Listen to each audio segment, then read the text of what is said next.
YouTube ചാനലിലേക്ക് ഒരിക്കൽ കൂടി സ്വാഗതം. ഇന്ന് നമ്മൾ ചർച്ച ചെയ്യുന്നത് കേരള ഫൈനാൻഷ്യൽ കോഡിൻ്റെ ചാപ്റ്റർ 6 ഉൾപ്പെടുത്തിയിട്ടുള്ള സ്റ്റോർ പർച്ചേസ് റൂൾസാണ്. അതോടൊപ്പം സ്റ്റോർ പർച്ചേസ് മാനുവലും നമ്മൾ ഡിസ്കസ് ചെയ്യുന്നുണ്ട്. കഴിഞ്ഞ രണ്ട് എപ്പിസോഡുകളിൽ നമ്മൾ ഡിസ്കസ് ചെയ്തതിൻ്റെ കണ്ടിന്യൂഷനായിട്ടാണ് ഇത്. അപ്പോൾ ചാനലിൽ നിങ്ങൾ ആ രണ്ട് എപ്പിസോഡുകളും കണ്ടു കാണും വിചാരിക്കുന്നു. കാരണം ഇത് അതിൻ്റെ കണ്ടിന്യൂഷനായിട്ടാണ്.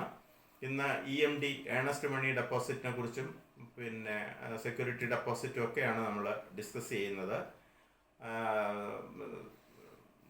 സ്റ്റാർട്ട് ചെയ്യുന്നതിന് മുമ്പ് ഞാൻ നിങ്ങളെ ഒരിക്കൽ കൂടി ഓർമ്മിപ്പിക്കുന്നു, ഈ എപ്പിസോഡ് ഇഷ്ടമാകുന്നെങ്കിൽ ലൈക്ക് ചെയ്യുക, ഷെയർ ചെയ്യുക.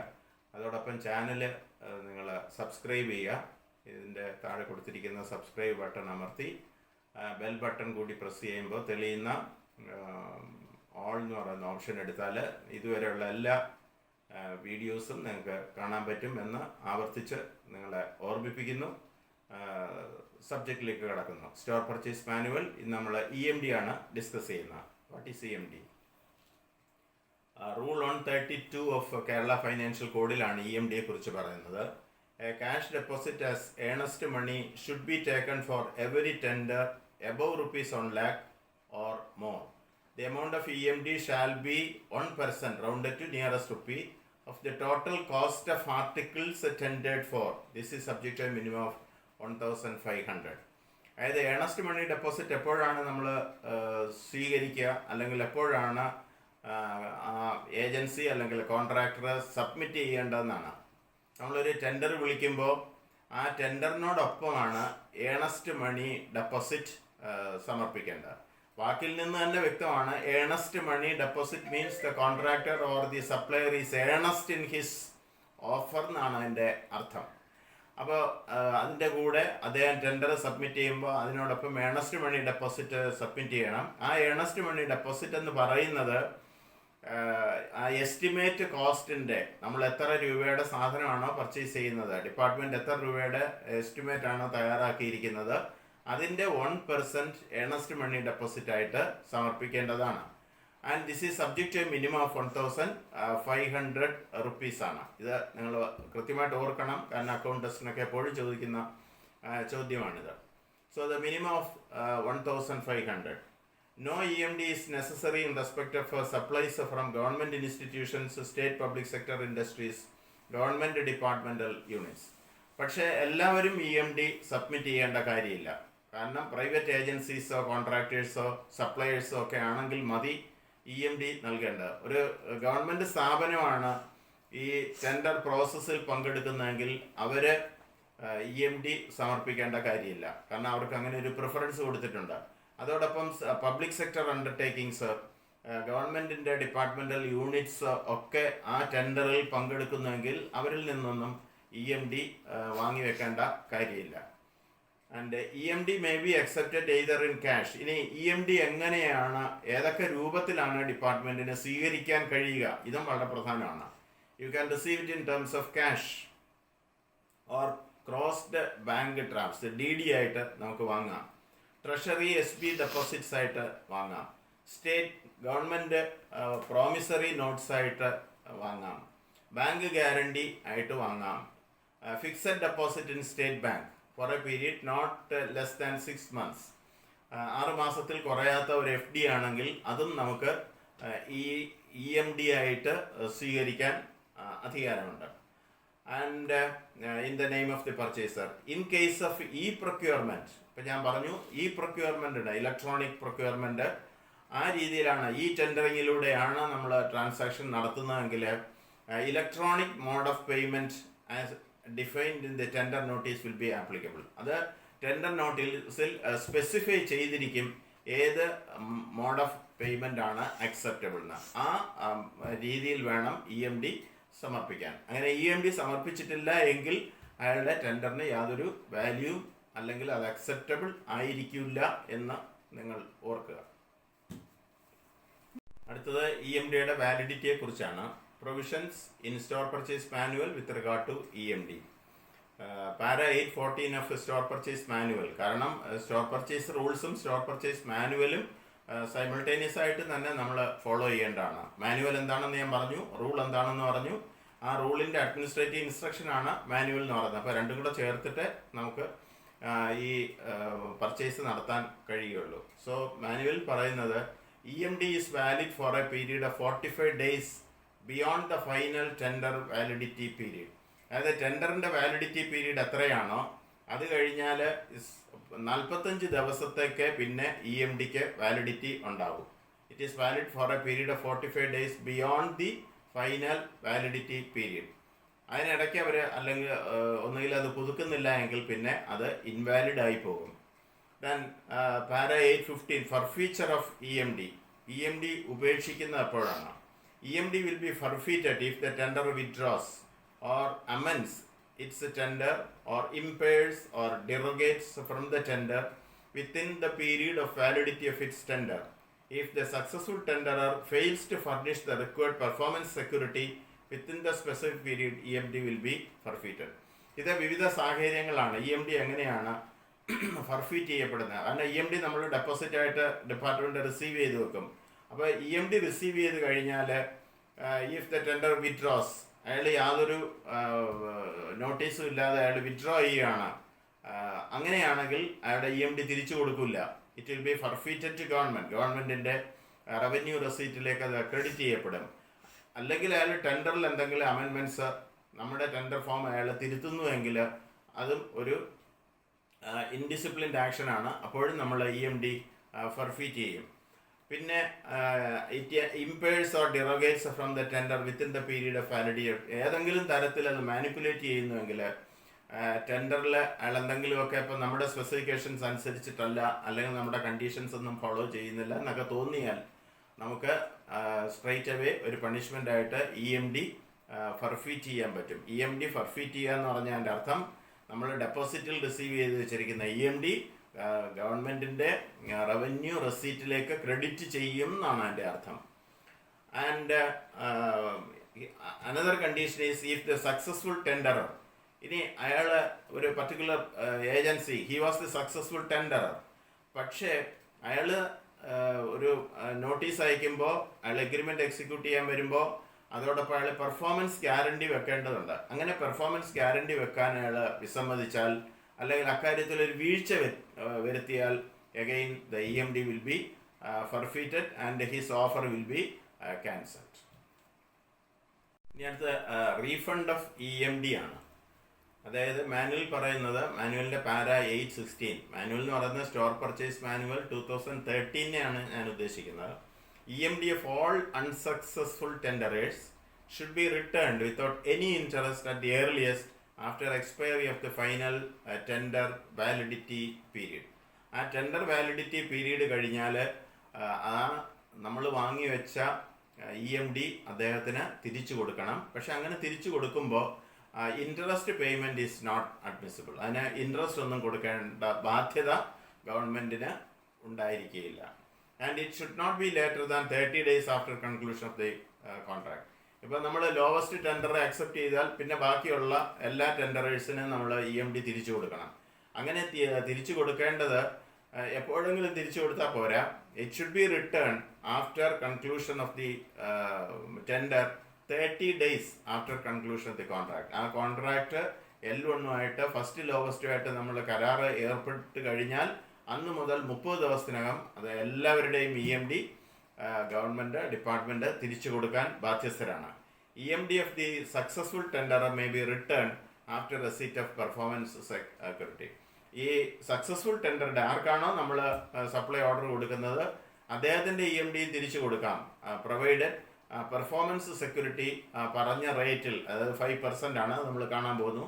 ആ റേറ്റിൽ അദ്ദേഹം ഒരുമിച്ച് ഡെപ്പോസിറ്റ് ചെയ്യുകയാണെങ്കിൽ അദ്ദേഹത്തിൻ്റെ EMDയും കൊടുക്കാം. അല്ലെങ്കിൽ EMDയും പെർഫോമൻസ് സെക്യൂരിറ്റിയും ചേർത്തിട്ട് 5% പിടിക്കുകയാണെങ്കിൽ അത് കൊടുക്കാൻ പറ്റും. അടുത്ത ഫൈനാൻഷ്യൽ കോഡിൻ്റെ rule 133 of store purchase rules എന്താ പറയുന്നത് നോക്കാം. എ രജിസ്റ്റർ ഇൻ ഫോം 15, അത് നിങ്ങൾ ശ്രദ്ധിക്കണം. ഫോം 15 ആണ് പ്രിസ്ക്രൈബ് ചെയ്തിരിക്കുന്ന റൂളിൽ. ആ ഫോമിൽ should be maintain for entering the name of tenderer. ആ രജിസ്റ്ററിൽ നമ്മൾ എന്തൊക്കെ എഴുതണം? സ്റ്റോർ പർച്ചേസ് റിലേറ്റഡ് ആയിട്ടുള്ള എന്തൊക്കെ കാര്യങ്ങൾ എഴുതേണ്ടത്? ദി നെയിം ഓഫ് ടെൻഡറേഴ്സ്, അതായത് കോൺട്രാക്ടറുടെ അല്ലെങ്കിൽ സപ്ലൈ ഏജൻസിയുടെ പേര് എഴുതണം, date of receipt of the tender എഴുതണം, date of opening etcetera, serially numbered, അതായത് ആദ്യം കിട്ടിയ ടെൻഡറുടെ ഡീറ്റെയിൽസ് രണ്ടാമത് ആ സീരിയൽ നമ്പറിൽ എഴുതണം. And this should be kept under lock and key. അത് ഹെഡ് ഓഫ് ഓഫീസിൻ്റെ ലോക്ക് ആൻഡ് കീയിൽ സൂക്ഷിക്കേണ്ട ഒരു ഡോക്യുമെൻ്റ് ആണിത്.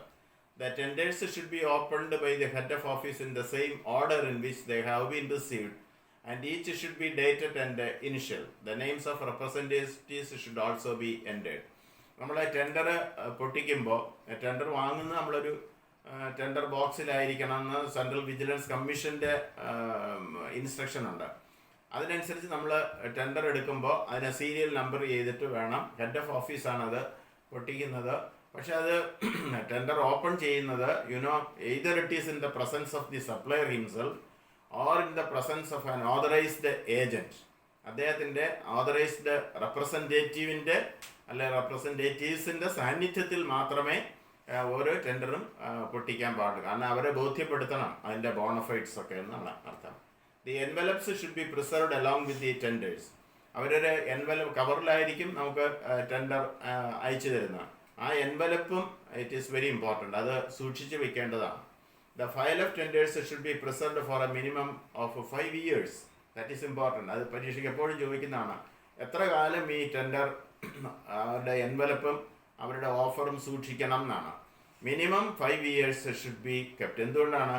ഏതെങ്കിലും തരത്തിൽ ആ ഏജൻസിക്ക് ഒരു ലീഗൽ ആക്ഷൻ എടുക്കണമെങ്കിലോ റിഡ്രസൽ വേണമെങ്കിലോ നമ്മൾ ഈ ടെൻഡർ ഫയല് സൂക്ഷിച്ച് വെക്കേണ്ടത് അനിവാര്യമാണ്.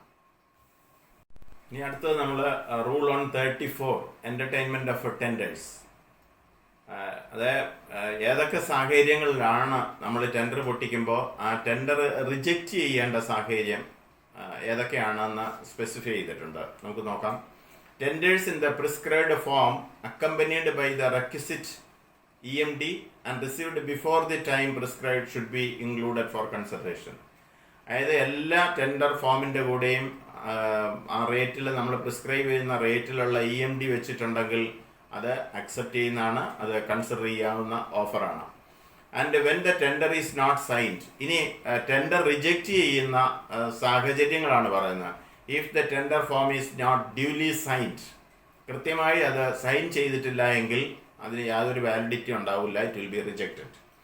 And if the firm is a black listed company, അതായത് ഈ ഓഫർ വരുന്ന ഒരു ബ്ലാക്ക് ലിസ്റ്റഡ് കമ്പനിയാണ്, അതായത് കരിമ്പട്ടികയിൽ പെടുത്തിയിട്ടുള്ള ഒരു കമ്പനിയാണെങ്കിൽ അതിനെ റിജക്റ്റ് ചെയ്യണം. അപ്പോൾ നിങ്ങൾക്കൊരു സംശയം വരും, ഈ ബ്ലാക്ക് ലിസ്റ്റഡ് കമ്പനിയുടെ ലിസ്റ്റ് എവിടെ നിന്ന് കിട്ടുന്ന? അത് വളരെ പ്രധാനമാണ്. അത് നമ്മുടെ സ്റ്റേറ്റിൻ്റെ സ്റ്റോർ പർച്ചേസ് ഡിപ്പാർട്ട്മെൻറ്റിൻ്റെ സൈറ്റിൽ ഉണ്ടാവും. എങ്ങനെയാണ് അവരെ ബ്ലാക്ക് ലിസ്റ്റ് ചെയ്യുകയെന്നറിയാമോ? അതായത് മുൻകാലങ്ങളിൽ ഇതുപോലെ അവർ ടെൻഡറിലൊക്കെ പങ്കെടുക്കുകയും അല്ലെങ്കിൽ സപ്ലൈയിലൊക്കെ പങ്കെടുക്കുകയും ചെയ്തിട്ട് ഗവൺമെൻറ്റിന് ഏതെങ്കിലും സാഹചര്യത്തിൽ നഷ്ടമുണ്ടാക്കിയിട്ടുണ്ടെങ്കിൽ അല്ലെങ്കിൽ പ്രോപ്പറായിട്ട് അവർ സപ്ലൈ ചെയ്തില്ലെങ്കിൽ അങ്ങനെയുള്ള കമ്പനികളെയൊക്കെ അവർ ബ്ലാക്ക് ലിസ്റ്റ് ചെയ്യും.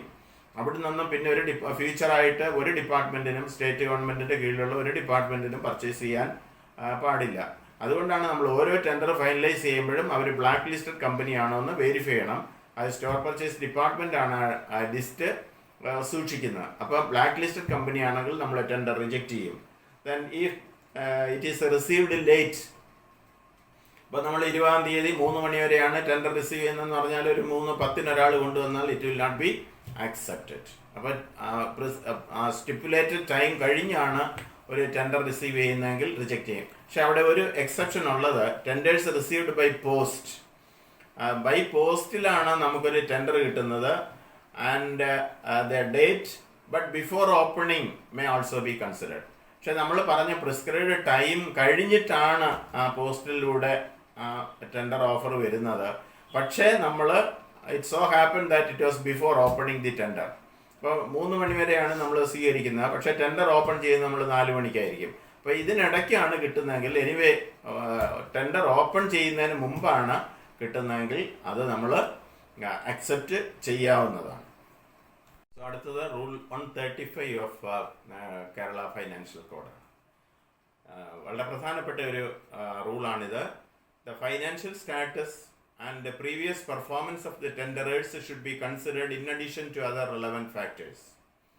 If it is an unknown firm, it should be inquired whether the firm is capable of executing the contract in proper manner. അതായത് നമ്മളിപ്പോൾ ഒരു സപ്ലൈക്കായാലും ഒരു വർക്ക് എക്സിക്യൂട്ട് ചെയ്യുന്നതിനായാലും ടെൻഡർ വിളിച്ചു കഴിഞ്ഞാൽ നമ്മൾ ആദ്യം പരിശോധിക്കേണ്ടത് അവരുടെ ഫൈനാൻഷ്യൽ സ്റ്റാറ്റസ് ആണ്. അതായത് whether it is a financially sound company എന്നാണ്.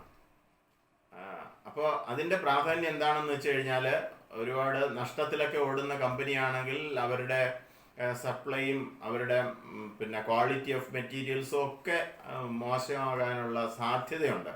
അതുകൊണ്ട് the first and foremost thing that you have to ensure is it is a financially sound company. അത് ഏത് കാര്യത്തിലും ഗവൺമെൻറ് ഉദ്യോഗസ്ഥർ ശ്രദ്ധിക്കേണ്ട ഒരു കാര്യമാണ്. ഫൈനാൻഷ്യലി സൗണ്ട് ആയിരിക്കണം എന്നുള്ളത് നമ്മുടെ ഇൻട്രസ്റ്റ് കൂടിയാണ്. അപ്പോൾ അവരുടെ ബാലൻസ് ഷീറ്റൊക്കെ എടുത്ത് നോക്കി അറിയാൻ പറ്റും ഒരു ഫൈനാൻഷ്യലി സൗണ്ട് ആണോ, അങ്ങനെയുള്ള ഒരു കമ്പനിയാണ്. അതാണ് ആദ്യം നമ്മൾ തീരുമാനിക്കേണ്ടത്. And if it is an unknown company, ഇപ്പോൾ ആദ്യമായിട്ടാണ് ഒരു കമ്പനി ഈ ടെൻഡറിൽ പങ്കെടുക്കുന്നതെന്നുണ്ടെങ്കിൽ you should enquire whether the firm is capable of executing. അങ്ങനെയാണെങ്കിൽ നിങ്ങൾ അവരുടെ ഫൈനാൻഷ്യൽ പൊസിഷനും അവരുടെ ടെക്നിക്കൽ നോഹവും ഒക്കെ നമ്മൾ അവരുടെ ഹിസ്റ്ററി ഒന്ന് വിലയിരുത്തിയിട്ട് വേണം അവരുടെ ഓഫർ നമ്മൾ കൺസിഡർ ചെയ്യാൻ. The tenders should be compared in respect of price, quality, terms of delivery, terms of payment, etc. ഇനി നമ്മൾ ഒരു ടെൻഡർ ഓപ്പൺ ചെയ്തിട്ട് എന്താണ് നമ്മൾ പരിശോധിക്കുന്നത്? ഇപ്പോൾ അവരുടെ ഫൈനാൻഷ്യൽ പൊസിഷൻ പരിശോധിക്കണം എന്ന് പറഞ്ഞു. അടുത്ത ഏറ്റവും പ്രധാനപ്പെട്ട കാര്യം എന്താണ്? The price offered by the company. കാരണം വളരെ പ്രധാനപ്പെട്ട ഒരു fundamental principle of store purchase is, I told you that it is best value purchase എന്നാണ്. നിങ്ങൾ ഒരിക്കലും മറക്കാൻ പാടില്ലാത്തൊരു ഡിക്റ്റമാണ് ബെസ്റ്റ് വാല്യൂ പർച്ചേസ് എന്നാണ്. അതായത് ഗവൺമെൻറ് മുടക്കുന്ന പണത്തിൻ്റെ മൂല്യത്തിന് തുല്യമായിട്ടുള്ള സാധനമായിരിക്കണം ഓരോ ഡിപ്പാർട്ട്മെൻറ്റും പർച്ചേസ് ചെയ്യേണ്ടത്. That should be there at the back of your mind always. ഏത് ഡിപ്പാർട്ട്മെൻറ്റിൻ്റെയും ഉദ്യോഗസ്ഥരുടെയും മനസ്സിലുണ്ടാകേണ്ട വളരെ പ്രധാനപ്പെട്ട ഒരു ഡിക്റ്റമാണിത്. ബെസ്റ്റ്. ഇപ്പോൾ ചിലർ വിചാരിക്കും ലോവസ്റ്റ് എന്ന് പറയുന്നത് കൊണ്ട് ചീപ്പസ്റ്റ് എന്ന അങ്ങനെ അർത്ഥമില്ല. It is not the price that matters, it is the quality of the material that matters. അതാണ് മോസ്റ്റ് ഇമ്പോർട്ടൻറ്റ് തിങ്. അപ്പോൾ ഒരു ഗവൺമെൻറ്റിൻ്റെ ഇൻട്രസ്റ്റ് പ്രൊട്ടക്ട് ചെയ്യുന്ന ഒരു ഗവൺമെൻറ് ഉദ്യോഗസ്ഥൻ ആദ്യം നോക്കേണ്ടത് എന്താണ്? The financial position of the company, and then the price offered by this company, and then quality. അതാണ് ഞാൻ ഇപ്പോൾ പറഞ്ഞത്. ക്വാളിറ്റി ഓഫ് ദ മെറ്റീരിയൽ, പ്രൈസും ക്വാളിറ്റിയും കൂടെ നോക്കിയാൽ if it is a best quality then price is irrelevant. ഞാനതൊരു പ്രത്യേക ഐഡിയൽ കണ്ടീഷനിലാണ് ഇത് പറയുന്നത്. പ്രൈസിന് തീരെ പ്രാധാന്യം ഇല്ല എന്നല്ല പറയുന്നത്. അതായത് ഏറ്റവും നല്ല ക്വാളിറ്റി സാധനം ഏറ്റവും കുറഞ്ഞ വിലയ്ക്ക് വാങ്ങുക എന്നുള്ളതാണ്. That is the relation between price and quality. And then terms of delivery. ഇനി അവരുടെ ഡെലിവറി ടേംസ് എങ്ങനെയാണ് എന്നുള്ളതാണ്. ഇപ്പം നമ്മളൊരു ടെൻഡർ വിളിക്കുമ്പോൾ, ഇപ്പോൾ PWD ഡിപ്പാർട്ട്മെൻറ്റ് പിന്നെ സിമെൻറ്റ് സപ്ലൈ ചെയ്യാൻ വേണ്ടിയിട്ട് ടെൻഡർ ക്ഷണിക്കുകയാണ്. ഹൈദരാബാദിൽ നിന്നാണ് അത് പിന്നെ ഡെലിവറി ചെയ്യുന്നതെന്ന് സങ്കല്പിക്കുക. പക്ഷെ നമ്മളവരെ ആ കമ്പനിയെ അറിയിക്കേണ്ടത് ഈ സിമെൻറ്റ് ഈ കേരളത്തിൽ മുഴുവൻ ആവശ്യമായിട്ട് വരുന്നതാണ്. അപ്പോൾ അതിൽ ഒരു ലോട്ട് പാലക്കാട് ഒരു ബിൽഡിംഗ്സ് ഡിവിഷന് വേണ്ടി വരുന്നു എന്ന് സങ്കല്പിക്കാം. പക്ഷെ നമ്മളത് സ്പെസിഫൈ, അപ്പോൾ അതുകൊണ്ട് സ്പെസിഫൈ ചെയ്യണം certain quantity should be supplied at Palakkad. പക്ഷെ നമ്മളത് പറയാൻ വിട്ടുപോയാൽ എന്ത് സംഭവിക്കും? നേരെ അത് ഗുഡ്സ് ട്രെയിൻ വഴി വേളിയിലെത്തും, ട്രിവാൻഡ്രത്ത്. അത് കഴിഞ്ഞാൽ പിന്നെയാണ് ഓർക്കുന്നത് അതിൽ ഒരു ലോട്ട് പാലക്കാട് പോകേണ്ടതാണ്. പിന്നെ ലോറിയിൽ ബൈ റോഡായിരിക്കും നമ്മൾ പാലക്കാട്ടേക്ക് ചെയ്യുന്നത്. അങ്ങനെ ഒരുപാട് ഇൻസ്റ്റൻസസ് ഒക്കെ എൻ്റെ ഓഡിറ്റ് ലൈഫിൽ ഞാൻ കണ്ടിട്ടുണ്ട്. അതുകൊണ്ട് അങ്ങനെയുള്ള മണ്ടത്തരങ്ങളൊന്നും ചെയ്യാൻ പാടില്ല. അതുകൊണ്ടാണ് the place where the commodity is to be supplied should be very specifically noted in the tender document. അതാണ് terms of delivery. Then terms of payment, അതും പ്രധാനമാണ്. എങ്ങനെയാണ് നമ്മൾ പേയ്മെൻറ്റ് നടത്തേണ്ടത്, എത്ര ഗഡുക്കളായിട്ടാണ് കൊടുക്കേണ്ടത്. അപ്പോൾ ഇവിടെയാണ് ഒരു സാങ്കത്യം ഉള്ളത്. ദാറ്റ് സ്റ്റോർ പർച്ചേസിൻ്റെ മറ്റൊരു പ്രധാനപ്പെട്ട പ്രിൻസിപ്പിളാണ് no advance payment is permissible. ഒരിക്കലും ഒരു കമ്പനിക്ക് അഡ്വാൻസ് പേയ്മെൻറ്റ് കൊടുക്കാൻ പാടില്ല. നോർമലി അല്ലെങ്കിൽ അങ്ങനെയുള്ള ഏതെങ്കിലും റയറായിട്ടുള്ള ഏതെങ്കിലും സാധനങ്ങളൊക്കെ വാങ്ങുന്ന കേസിൽ കമ്പനി ഇൻസിസ്റ്റ് ചെയ്യുന്നെങ്കിൽ മാത്രമേ ഉള്ളൂ. Normally no advance payment is പെർമിസ്. അതുകൊണ്ട് പേയ്മെൻറ്റ് കണ്ടീഷൻസും വളരെ പ്രധാനമാണ്. Other conditions being equal. അപ്പോൾ ഇതെല്ലാം തുല്യമാണ് എങ്കിൽ, പല കമ്പനികൾ ഉണ്ട് എങ്കിൽ നമ്മൾ പ്രിഫറൻസ് കൊടുക്കുന്നത് the company which has gotted the lowest rate. അപ്പോൾ അവിടെ ലോവസ്റ്റിന് പ്രസക്തിയുണ്ട്. But the quality of all these companies are the same. അതാണ് അതിൻ്റെ അർത്ഥം. അതിൽ ലോവസ്റ്റ് ആരാണോ കോട്ട് ചെയ്തത് ആ കമ്പനിയായിട്ടായിരിക്കും നമ്മൾ എക്സിക്യൂട്ട് ചെയ്യുന്നതും അവർക്കായിരിക്കും നമ്മൾ സപ്ലൈ ഓർഡർ കൊടുക്കുന്നതും. So the lowest tender should be accepted if otherwise the reasons should be record എന്ന് പറഞ്ഞ അർത്ഥം, ഇപ്പോൾ ലോവസ്റ്റ് കോട്ട് ചെയ്ത ഒരു കമ്പനിയെ it is not a must that you should accept the lowest tender. അങ്ങനെ ഒരു റൂൾ ഇല്ല. But normally you have to accept the lowest tender. But there may be some reasons why you are not able to accept the lowest tender. In that case, you have to make recorded reasons why you are not accepting the lowest tender. എന്തുകൊണ്ടാണ് lowest tender സ്വീകരിക്കാത്തത് എന്ന് കാര്യകാരണ സഹിതം നിങ്ങൾ not എഴുതി higher അതോറിറ്റിക്കും ഗവൺമെൻറ്റിനും accountant ജനറലിനെയും മുൻകൂട്ടി അറിയിക്കേണ്ട ബാധ്യതയും ആ store purchase ഓഫീസർക്കുണ്ട്, അല്ലെങ്കിൽ ഹെഡ് ഓഫ് ഓഫീസിനുണ്ട്. Then if there are more offers at the same rate under similar conditions, the contract may be divided equally. ഇപ്പോൾ നമ്മൾ ടെൻഡർ വിളിക്കുമ്പോൾ രണ്ട് കമ്പനികളുണ്ട്, ഒരേ സാധനം ഒരേ ക്വാളിറ്റി ഒരേ പ്രൈസിന് അവർ രണ്ടുപേരും ഓഫർ ചെയ്തിരിക്കുകയാണെങ്കിൽ നമ്മൾ എന്ത് ചെയ്യാൻ പറ്റും? We may be at our wit's end. അങ്ങനെ ആവേണ്ട കാര്യമില്ല. കാരണം അങ്ങനെയാണെങ്കിൽ 50-50 ആയിട്ട് രണ്ട് കമ്പനിക്കും വീതിച്ചു കൊടുക്കുന്നതിന് യാതൊരു തടസ്സവുമില്ല. അത് ഓർക്കേണ്ടതാണ്. In accepting tenders, producers and manufacturers in Kerala should be given preference. ഇനി സ്റ്റോർ പർച്ചേസിന്റെ മറ്റൊരു പ്രധാനപ്പെട്ട ഡിക്റ്റമാണ് പ്രൈസ് പ്രിഫറൻസ് ക്ലോസ്. അതായത് എല്ലാ കാര്യങ്ങളും ഒരുപോലെയാണെങ്കിൽ പോലും ഒരു ഗവൺമെന്റ് കമ്പനിയാണ് അതിൽ പങ്കെടുക്കുന്നതെങ്കിൽ അവർക്കൊരു പ്രൈസ് പ്രിഫറൻസ് ഉണ്ട്, അവർക്കൊരു പ്രിഫറൻസ് കൊടുക്കാറുണ്ട്. അല്ലെങ്കിൽ ഒരു പബ്ലിക് സെക്ടർ അണ്ടർടേക്കിംഗ് ആണ് അതിൽ പാർട്ടിസിപ്പേറ്റ് ചെയ്യുന്നതെങ്കിൽ അവർക്കൊരു പ്രിഫറൻസ് കൊടുക്കാറുണ്ട്.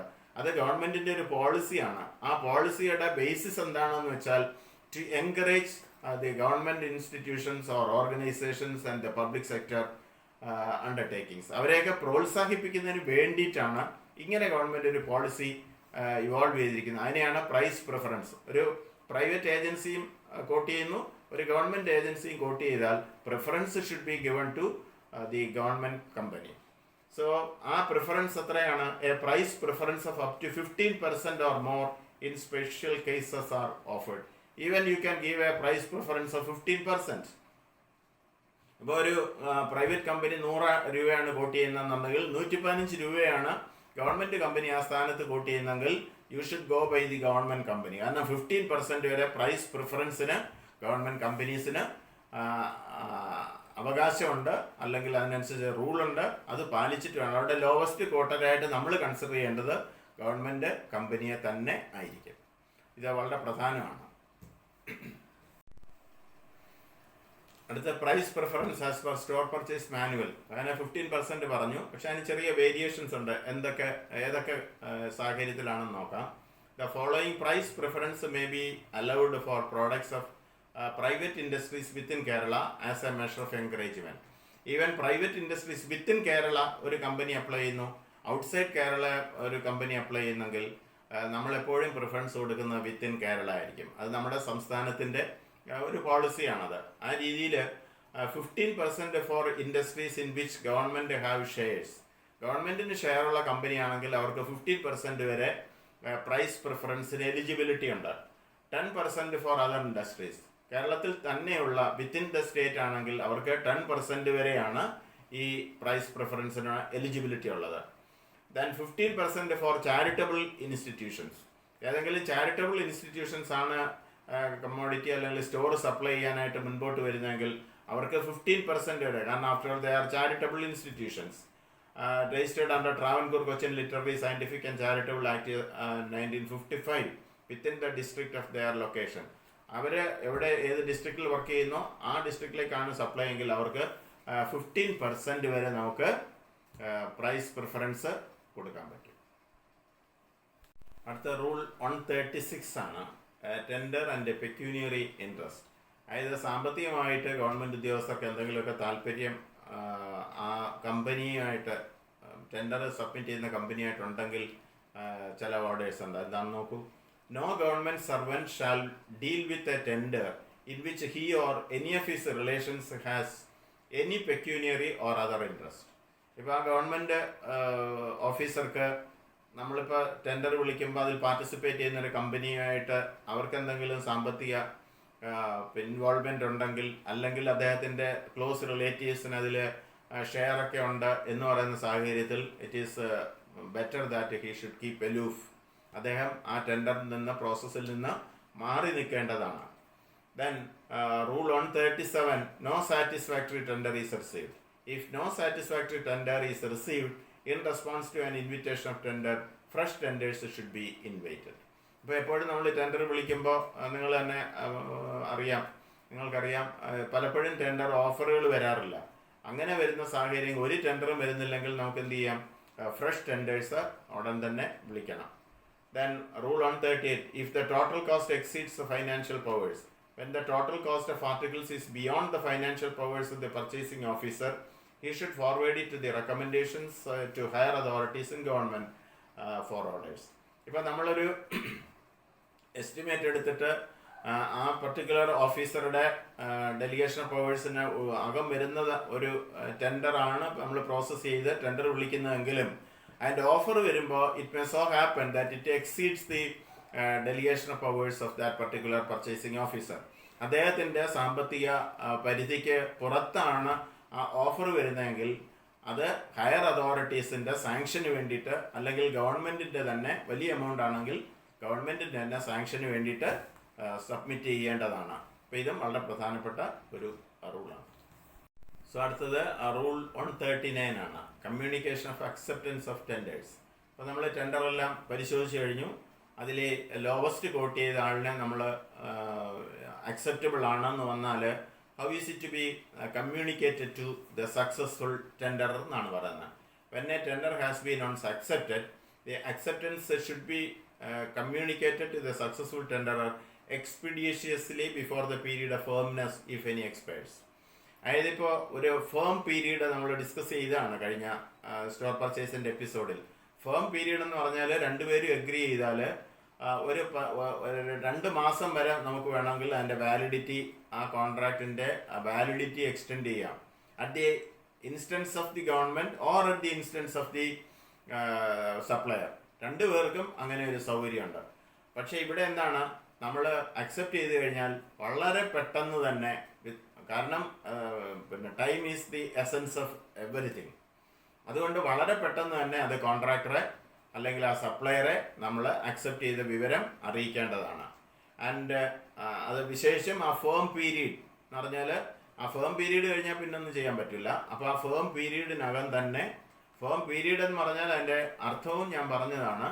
അതായത് during the firm period the rate offered will be intact and there will not be any change whatsoever, even if there is some fluctuation in the മാർക്കറ്റിൽ അതിൻ്റെ വില ഏറ്റക്കുറവിൽ സംഭവിച്ചാൽ പോലും അതിൻ്റെ സപ്ലയർ കോട്ട് ചെയ്ത റേറ്റിനൊരു വ്യത്യാസവും വരില്ല. അതാണ് firm period. The rate is firm during this period. That is the meaning. A formal supply order should also be placed with the successful tenderer. അതോടൊപ്പം തന്നെ ഒരു സപ്ലൈ ഓർഡർ കൊടുക്കുകയാണ്. അപ്പോൾ അയാൾ അക്സെപ്റ്റ് ചെയ്ത് കഴിഞ്ഞാൽ ഉടൻ നമ്മൾ സപ്ലൈ ഓർഡർ കൊടുക്കും. എന്നിട്ട് അദ്ദേഹത്തോട് പറയും, your offer is accepted and you turn out on next 10th at 10 AM in the office to execute the agreement. അങ്ങനെ പറഞ്ഞ് അദ്ദേഹത്തെ ക്ഷണിക്കാറുണ്ട്. The supply order should furnish the description, quality and price of the materials. ആ supply ഓർഡറിൽ ഒന്നുകൂടി ആവർത്തിക്കണം എന്തൊക്കെയാണ് സാധനങ്ങൾ നമുക്ക് വേണ്ടതെന്ന് അയാളെ ഓർമ്മിപ്പിക്കണം. അതിൻ്റെ ക്വാണ്ടിറ്റി എത്രയാണ്, പ്രൈസ് ഓഫ് ദി ആർട്ടിക്കിൾസ് എത്രയാണ് അക്സെപ്റ്റ് ചെയ്തിരിക്കുന്നത്, to be supplied, and should also prescribe the terms of delivery. എത്ര ഗഡുക്കളായിട്ടാണ് നിങ്ങളത് സപ്ലൈ ചെയ്യാൻ പോകുന്നത്, ആൻഡ് ടേംസ് ഓഫ് പേയ്മെൻറ്റ് എത്ര ഗഡുക്കളായിട്ടാണ് നൽകാൻ പോകുന്നത്, എത്ര ദിവസം കൊണ്ടാണ് ഓരോ പേയ്മെൻറ്റ് നടത്തുന്നത്. ഈ കാര്യങ്ങളെല്ലാം ഒരിക്കൽ കൂടി നമ്മൾ ഒന്ന് ആവർത്തിക്കേണ്ടതുണ്ട്.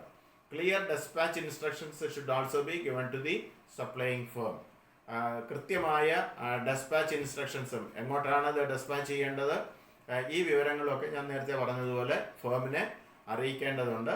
ഇത് കിട്ടിക്കഴിഞ്ഞാൽ ഉടൻ തന്നെ അവർ വരികയും എഗ്രിമെൻ്റ് വെക്കുകയും സപ്ലൈ ആരംഭിക്കുകയും ചെയ്യും. ആ ഭാഗങ്ങളും അതിനനുസരിച്ചുള്ള പേയ്മെൻറ്റും ഒക്കെ അടുത്ത ഒരു എപ്പിസോഡിൽ നമുക്ക് എടുക്കാം. അതുവരെ നിങ്ങൾക്ക് എല്ലാവർക്കും നന്ദി.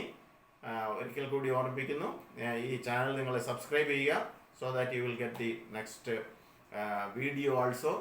സബ്സ്ക്രൈബ് ചെയ്യാൻ വേണ്ടി സബ്സ്ക്രൈബ് ബട്ടൺ അമർത്തുക, ബെൽ ബട്ടൺ കൂടി അമർത്തുക. അപ്പോൾ തെളിയുന്ന ഓൾ എന്ന് പറയുന്ന ബട്ടൺ കൂടി പ്രസ് ചെയ്യുമ്പോൾ എൻ്റെ ചാനലിൽ ഇതേവരെ പബ്ലിഷ് ചെയ്തിട്ടുള്ള എല്ലാ വീഡിയോസും നിങ്ങൾക്ക് കാണാൻ പറ്റുന്നു. Thank you.